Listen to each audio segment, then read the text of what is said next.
I'm going to give you the single biggest secret that I wish I had known when I first started learning guitar. As a matter of fact, it would have saved me so much time and frustration, I could smack myself. Oh. Having taught now for 40 plus years, yeah, I'm that old, I've seen a lot of things that stop budding guitar players and often cause them to throw in the towel. I decided to have a sit down with myself and come up with one big thing that I would want to pass on to my students. So what do you think one thing we could tell our students that would make the biggest difference? That's a good question. That's a great question. What do you think? Well, I can think of a lot of things, but one thing, I'm not sure. What do you think? What do I think? You say, what do I think? I say, what do you think? We do this all the time. You're right. We've gotten to this kind of pattern. We've got to break it. I'm not sure how to approach it. Any ideas?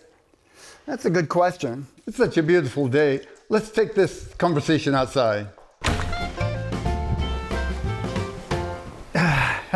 Nothing like fresh air. Thanks for joining me out here. You know, after that conversation, I came up with a list of quite a few ideas. Things like I would have got a better instrument, probably found a good teacher sooner. I would have put a little more attention on the basics and been a little more patient with that. And I would have spent more time listening and not trying to figure things out. All said, none of those are all great ideas, but none of them are quite the one big thing. After a lot of thought and deliberation with myself, I came up with the one thing that I would pick. And that one thing is,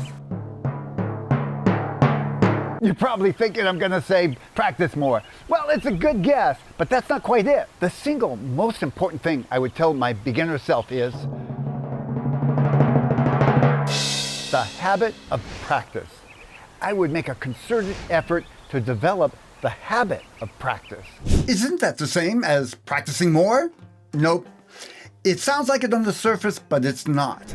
Deciding to practice more is a matter of willpower, I'm gonna make myself practice, or motivation, I'm gonna get myself to want to practice. Both are never-ending battles. Humans are endowed with a superpower, habit. I'm sure you've heard of The Power of Habit. That's probably because it's a popular book. Us guys know the downside of habits when we get criticized by our spouse for leaving the toilet seat up. That one took me a while to recover from my days as a bachelor. But habits aren't all bad. They're our way of saving mental and emotional energy, and they can be really beneficial. By developing the habit of practice, you can struggle less and practice more. It eliminates the need for willpower and gimmicks. It makes the decision to practice effortless. Having a consistent practice habit will keep you moving forward. That way you can integrate good quality lessons and a systematic approach. You don't have to take my word for this, but I'm going to ask you to suspend your doubt for just a little bit, just long enough to experience what I'm talking about. To do that, I have an experiment that'll put theory into practical application. Now, you have nothing to lose. Here's how it goes. The way to develop a habit is repetition. I want you to commit to practicing every day for 30 consecutive days. If you're a beginner, I recommend 10 minutes a day. Yes, 10 minutes. Use a chart like this one. I'll include a link to one you can download and print out.